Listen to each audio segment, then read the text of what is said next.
Hi friends, అందరూ ఎలా ఉన్నారు? బాగున్నారా? Welcome back to another mini blog. మేము ఎక్కడికి వెళ్తున్నామో చెప్పుకోండి, చూద్దాం. మా ఆటోలో అయితే మేము ఆ పార్క్కి అయితే వెళ్తున్నాము. ఎక్కడ పార్క్ అనుకుంటున్నారు? మనుగూరు సింగరేణి పార్క్ అనమాట. చాలా సంవత్సరాలు కాదులేండి, 2 years అవుతుంది అనుకుంటా వెళ్ళక. ఇంకా భద్రాచలం పార్క్ అయితే ఇంకా రెగ్యులర్గా మామూలుగా మంత్లీ ఒక 1-2 times అలా వెళ్తూ ఉంటాము. కానీ అంటే భద్రాచలం పార్క్ కన్నా మనుగూరు పార్క్ ఫెసిలిటీస్ చాలా బాగుంటాయి. పిల్లలు కూడా ఫన్ బాగుంటుంది అనమాట.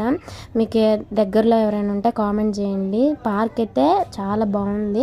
మా ఫ్యామిలీ వాళ్ళతో మేమైతే వచ్చామన్నమాట. మేము వచ్చేసరికి చీకటి పడింది. అబ్బా, ఇంకా చీకట్లో అంత క్లారిటీగా అయితే మీకు చూపించలేదు. అసలు నాకు వీడియో తీయాలనే లేదు. చక్కగా ఎంజాయ్ అయితే చేశాను అనమాట. ఇక్కడైతే ఫ్యామిలీ అందరం కలిసి చక్కగా ఉయ్యాలు ఊగుతున్నాము. ఇంకా నేను అక్కడికి వెళ్ళిన తర్వాత డ్రెస్ చేంజ్ చేసుకున్నా, లాంగ్ ఫ్రాక్ వేసుకున్నా. అది కన్వీనియంట్గా లేదని. వీడియో నచ్చితే లైక్ చేయడం మాత్రం మర్చిపోవద్దు. Bye friends, have a nice day.